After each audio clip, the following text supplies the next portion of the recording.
The air was thick with uncertainty, the kind that made the walls of a home feel like they were closing in. Sandra stood motionless, her fingers gripping the fabric of her dress, her heart a storm beneath her ribs. Shadows stretched long in the dim light, and across from her, a figure loomed, eyes sharp, voice steady, carrying the weight of something inevitable. A claim had been made. A battle was unfolding. But Sandra knew better than to flinch. In that moment, silence was her weapon, patience her armor. What happens when fate plays a cruel hand? When loss is not the final blow, but only the beginning. When the ones you trust become the ones you must outwit. Tonight, the game had begun. And only one person knew how it would end.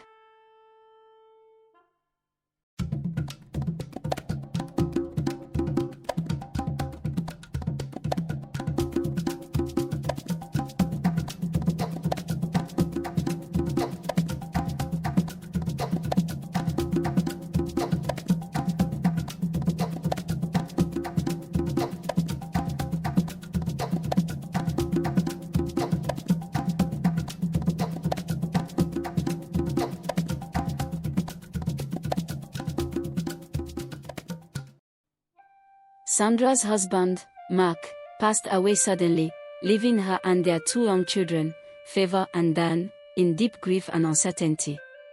Mark had been a hard-working man, but life presented many challenges.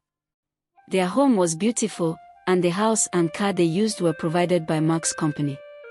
Mark was well respected in the community, known for his kindness and generosity, always willing to help a neighbor in need despite his own financial struggles. He worked as a manager at a company, a position that came with the house and car they lived in. However, Mark's earnings often fell short of meeting the needs of his growing family. Unknown to many, he had taken a significant loan from the bank to cover various expenses and was behind on the children's school fees. Sandra, a strong woman, had always supported Mark and managed their home with grace and love. When Mark passed, she was devastated but resolute. Determined to carry on for the sake of her children, she knew they were facing a tough future but was resolved to keep the family together and secure a better life for Favor and Dan. Shortly after Mark's funeral, his older brother, Peter, arrived at Sandra's house with a stern expression and a list of demands. Peter, a businessman from a neighboring city, claimed that according to tradition, everything Mark had owned now belonged to him as the eldest surviving male in the family. He demanded the keys to the house and car, intending to claim everything. Sandra listened quietly, her heart pounding. She knew that Mark didn't truly own much and had kept his financial struggles private. What Peter didn't know was that Mark had left behind significant debts, a large bank loan, overdue school fees for the children, and a house and car that technically belonged to his company. Despite Peter's aggressive behavior, Sandra stayed calm and composed. She didn't argue or resist but instead agreed to take the matter to court to resolve it legally. Peter, thinking his threats had intimidated her, was pleased and believed the court would rule in his favor. On the day of the court hearing, Peter stood confidently before the judge, ready to claim his brother's possessions. Sandra stood quietly beside him, her eyes lowered, appearing submissive. The judge listened to Peter's claims and then turned to Sandra, asking if she had anything to say. Sandra replied simply that she would abide by whatever decision the court made. The judge addressed Peter and asked, "You claim that everything your deceased brother owned should now be yours. Is that correct?" Peter confidently responded, "Yes, Your Honor." The judge handed Peter a document and said, "Sign here to confirm that you accept all of your brother's possessions as your own." Without hesitation, Peter signed the paper with a triumphant smile and then glanced at Sandra with a smug, devilish grin. The judge then turned to Sandra and asked her to confirm her agreement. Sandra nodded silently. The judge picked up another set of papers and looked at Peter. "As you have legally inherited all of your brother's possessions, you also inherit his debts and obligations." Peter's face froze in shock. "What debts?" he stammered. The judge explained, "Your brother owed the bank 10 million naira. He also owed significant fees for his children's education. Furthermore, the house and car you wish to claim belong to his company and have already been reclaimed by them. Peter's triumph turned to dismay as the gravity of his decision sank in. By signing the document, he had legally accepted responsibility for all of Mark's debts. The court mandated that he repay the 10 million naira loan and cover the overdue school fees. Despite his protest, the law was clear. Peter was forced to sell some of his properties and exhaust his savings to settle his brother's debts. Bitter and humiliated, he handed over the money, resenting every moment of it. He left the court vowing never to involve himself with Sandra and her children again, blaming them for what he perceived as betrayal. For Sandra, however, it felt like a miracle. The crushing debts that had loomed over her family were now resolved. Though she and her children had lost their home and car, they were now free from financial burdens and could start anew. With the school fees cleared, Favor and Dan were able to continue their education, and Sandra began planning for their future with renewed hope. Hearing of her struggles and the court's decision, the community came together to support Sandra and her children. They helped her secure a modest house and provided resources for her to start a small business. Sandra's resilience became a source of inspiration, and she quickly became a symbol of hope for others facing hardships.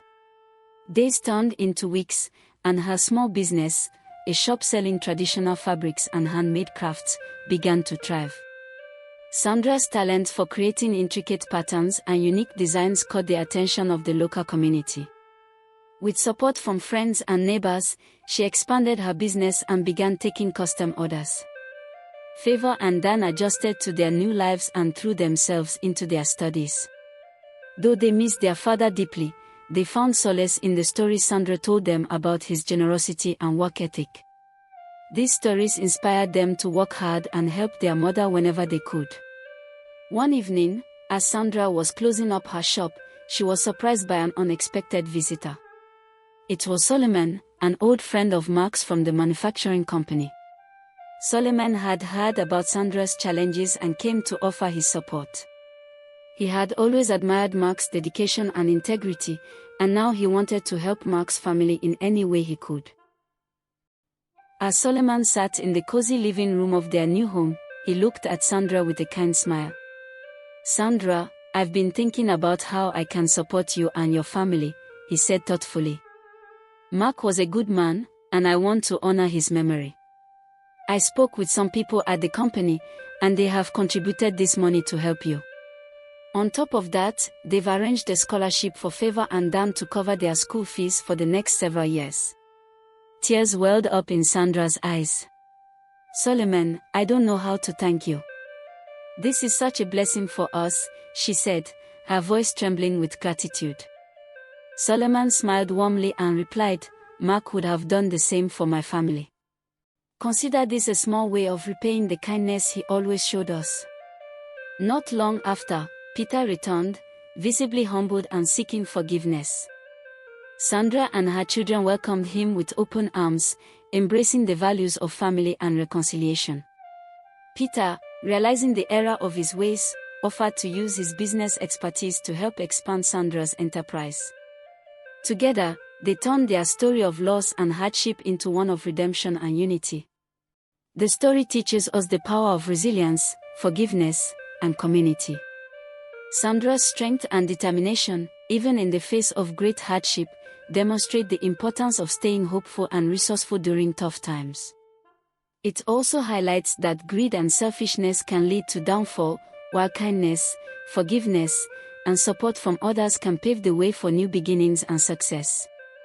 Ultimately, the story reminds us that love, unity, and generosity triumph over adversity. Thank you for joining us on this emotional journey. If you enjoyed this story and would love to hear more inspiring tales, make sure to like, share, and subscribe to Nigerian TV.